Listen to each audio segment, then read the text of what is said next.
जय हिंद। आज के इस वीडियो में हम सब प्रश्नावली 2.5 में 12वें, 13वें और 14वें क्वेश्चन को सॉल्व करेंगे। हमारा 12वां क्वेश्चन है जो कि आपको सिद्ध करना है और क्वेश्चन आप लोग देख सकते हैं जो कि हमारा x³ + y³ + z³ - 3xyz दे रखा है और बराबर में आपको क्या दे रखा है 1/2। एक कोष्टक में x + y + z दे रखा है, फिर वहीं दूसरे कोष्टक में आपको दे रखा है जो कि x - y का होल स्क्वायर दे रखा है प्लस y - z का होल स्क्वायर दे रखा है प्लस z - x का होल स्क्वायर दे रखा है।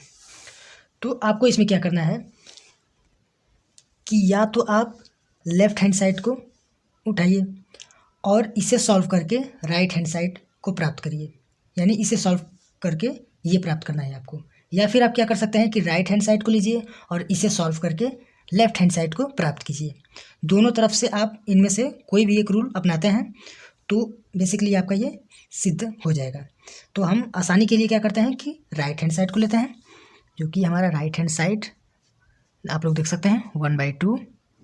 एक कोष्टक में x + y + z है, फिर दूसरे कोष्टक में आपको x - y का होल स्क्वायर है प्लस y - z का होल स्क्वायर है प्लस z - x का होल स्क्वायर है।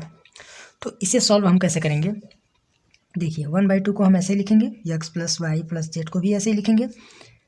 आप x - y का होल स्क्वायर यहाँ पर दे रखा है तो आप इसे किस प्रकार से लिख सकते हैं, क्या हम इसे a - b के होल स्क्वायर के फार्मूले पे विस्तारित कर सकते हैं?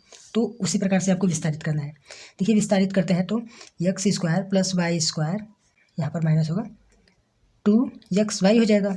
फिर उसी प्रकार से इसे विस्तार करते हैं तो ये आपका y² + z² - 2yz हो जाएगा। ओके, फिर देखिए प्लस आप इसे भी विस्तारित कर सकते हैं तो ये हो जाएगा z² + x² - 2zx हो जाएगा। तो अब आप क्या कर सकते हैं इसमें, इसे देखिए आप 1/2 को आप ऐसे ही लिख लीजिए, x + y + z को भी ऐसे ही लिख सकते हैं। तो देखिए यहाँ पर x² और यहाँ पर x², 2 बार x² है तो इसे हम जोड़ेंगे तो 2x² हो जाएगा। उसी प्रकार से यहाँ पर y² है और आपको यहाँ पर भी y² दे रखा है तो ये भी जुड़ जाएगा, 2y² हो जाएगा।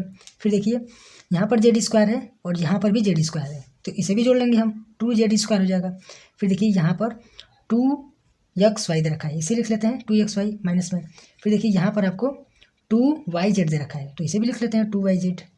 फिर आपको देखिए -2zx दे रखा है तो यहाँ पर 2zx लिख लेते हैं। तो आप यहाँ पर क्या प्राप्त करते हैं कि यहाँ पर 2 सब में दिख रहा है तो 2 हम इसमें से कॉमन ले सकते हैं। तो 2 जब कॉमन लेंगे तो ये 2/2 हो जाएगा, कॉमन लेंगे तो बाहर निकालेंगे। फिर आपको बचेगा x + y + z, यहाँ पर है ही।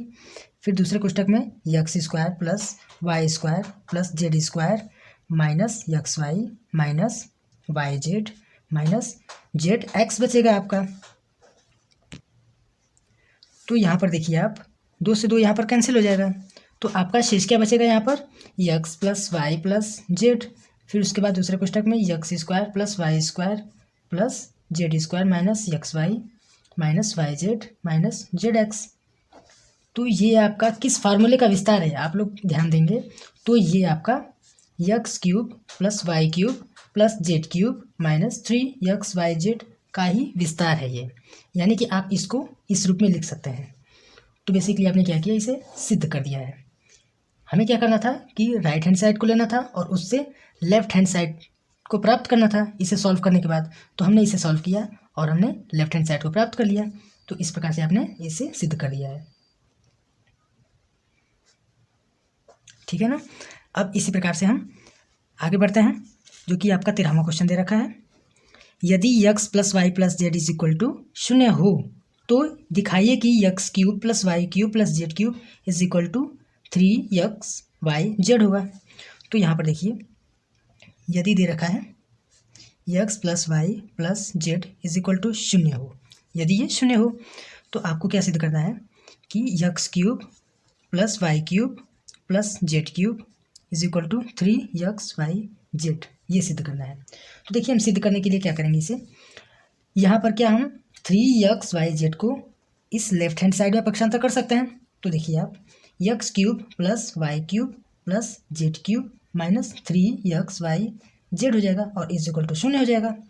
तो आप देखिए इसे कि आप x cube plus y cube plus z cube minus 3xy z को और किस तरीके से लिख सकते हैं, यानी इसे हम और किस रूप में लिख सकते हैं। अभी अभी हम 12वें क्वेश्चन में पढ़े हैं कि इसका ये फार्मूला होता है, यानी कि x cube plus y cube plus z cube minus 3xy को हम ये भी लिख सकते हैं। यहाँ पर x cube plus y cube plus z cube minus 3xy z को क्या लिख सकते हैं, इसका फार्मूला होता है x plus y plus z, और दूसरे क्वेश्चन में आपका x square plus y square plus z square minus XY minus YZ minus ZX होता है, यानी कि इस बात को हम ये लिख सकते हैं। तो आप देखिए आपको दिया क्या गया है, यहाँ से हम सॉल्व करते हैं।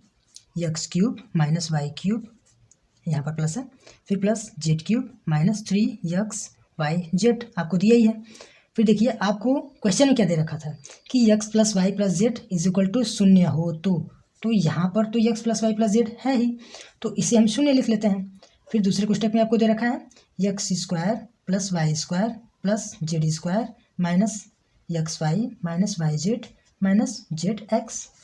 तो आप देखिए यहाँ पर 0 से किसी भी संख्या में आप गुणा कराएंगे तो वो पूरा का पूरा 0 बन जाएगा, अर्थात ये पूरा भाग हमारा 0 हो गया। प्राप्त क्या हुआ हमें, x cube plus y cube plus z cube minus 3xy z is equal to 0 मिला, 0 मिला ना। फिर देखिए x cube plus y cube plus z cube, अब आप क्या करिए कि इस यानी कि 3xy z को आप पक्षांतर कर दीजिए, राइट हैंड साइड में भेज दीजिए, तो ये माइनस से प्लस हो जाएगा 3xy z, अर्थात हमने क्या किया, इसे सिद्ध कर दिया। X cube plus y cube plus z cube is equal to 3xy z हमने सिद्ध कर दिया।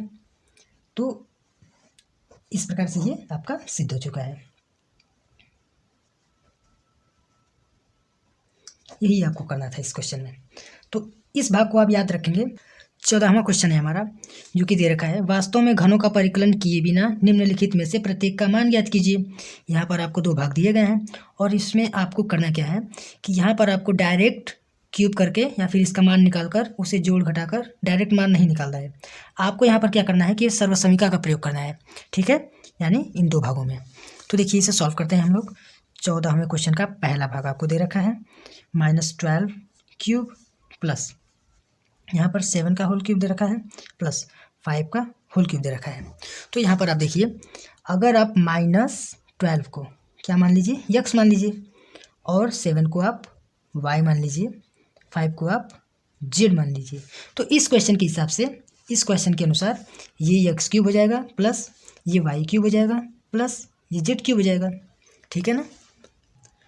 तो अभी अभी आप 13वें क्वेश्चन में ये पढ़े हैं कि यदि x plus y plus z is equal to क्या हो रहा है, 0 हो रहा है, तो आप उसे क्या लिख सकते हैं, आप x cube plus y cube plus z cube को 3xy z लिख सकते हैं। अभी अभी हमने 13वें क्वेश्चन में ये पढ़ा है, ठीक है, यानी कि x plus y plus z का जो योग है वो 0 हो गया, तो x cube plus y cube plus z cube को आप 3xy z लिख सकते हैं। अभी अभी हमने पढ़ा है। तो देखिए हम क्या करते हैं, यहाँ पर पहले देखते हैं 0 हो रहा है कि नहीं। तो देखिए यहाँ पर x का मान हमारा क्या है, 12 है, अभी अभी हम माने हैं, तो ये 12 लिख लेते हैं -12। फिर प्लस दे रखा है, y का मान हमारा क्या है, जो कि माने हैं 7, तो 7 लिख लिए। फिर प्लस z का मान हम क्या माने हैं 5, देखिए, तो ये हम z लिख लेते हैं, यहाँ पर 5 लिख लेते हैं। तो अब इसका मान 0 होना चाहिए। तो देखिए यहाँ पर 12 लिख लेंगे, 7 5 12 होता है, यानी +12। तो जब आप इससे सॉल्व करेंगे तो इसका मान 0 होगा, अर्थात 0 हमारा मान प्राप्त हो गया। तो आप इसे क्या लिख सकते हैं, x cube plus y cube plus z cube is equal to 3xy z, इसे हम लिख सकते हैं, यानी कि इस भाग के रूप में हम इसे लिख सकते हैं। ये भाग तो हमारा दिया ही है, इस भाग को हम इस रूप में लिख सकते हैं। तो इस रूप में लिखेंगे और सॉल्व करेंगे। देखिए 3 दिया ही है, x का मान हमारा आप जानते ही हैं -12 है, फिर y का मान 7 है, z का मान आपका 5 है। तो अब इसे आपको सॉल्व करना है। जब आप इसे सॉल्व करेंगे, यानी जब आप इसका गुणा करेंगे, तो आपका आंसर आएगा 1260 और यही आपका आंसर हो जाएगा, ठीक है। तो आई होप आप लोग पहले भाग को अच्छी तरह से समझे होंगे। अब इसी प्रकार से आपको दूसरे भाग को भी सॉल्व करना है। दूसरा भाग है हमारा, जो कि आप लोग देख सकते हैं, यहाँ पर 28 का होल क्यूब दे रखा है प्लस यहाँ पर -15 का होल क्यूब दे रखा है, फिर प्लस -13 का होल क्यूब दे रखा है। तो यहाँ पर भी आप वही क्रिया करेंगे। आप हिंट के लिए इसे यक्स मान लीजिए, तो ये यक्स क्यूब हो जाएगा इस क्वेश्चन के हिसाब से।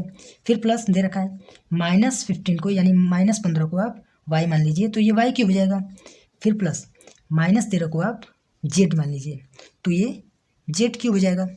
और जैसा कि मैंने अभी बताया कि आपने 13वें क्वेश्चन में क्या पढ़ा था कि यदि x plus y plus z अर्थात इन तीनों का योग 0 हो जाए तो आप लिख सकते हैं कि x cube plus y cube plus z cube is equal to 3x y z के बराबर होगा, यानी ये मान अर्थात ये इस मान के बराबर होगा। ठीक है, तो ये क्वेश्चन भी तो हमारा इसी रूप का है, तो इस क्वेश्चन को भी हम इस रूप में लिख सकते हैं। तो पहले देखते हैं 0 हो रहा है कि नहीं, तभी हमारा ये लागू होगा फॉर्मूला।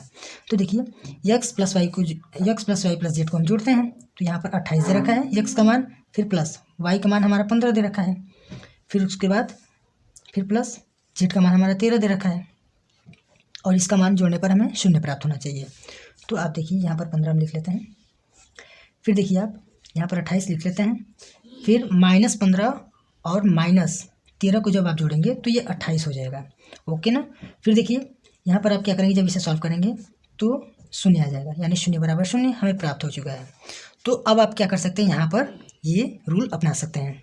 ये क्वेश्चन हमारा ये जो क्वेश्चन है हमारा इस रूप में दिया गया है, तो इस क्वेश्चन को आप इस रूप में बना सकते हैं। तो आइए इसे सॉल्व करते हैं। जो कि हमारा 3 दिया ही है, तो 3 लिख लेंगे। यक्स का मान आपको पता ही है 28 है। ओके, फिर जेड वाई का मान आपको पता ही है -15 है, फिर जेड का मान आपको पता ही है वो -13 है।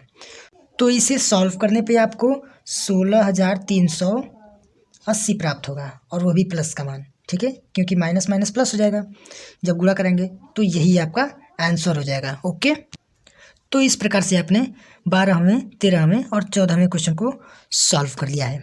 सो फ्रेंड्स, मिलते हैं नेक्स्ट वीडियो में, तब तक के लिए जय हिंद।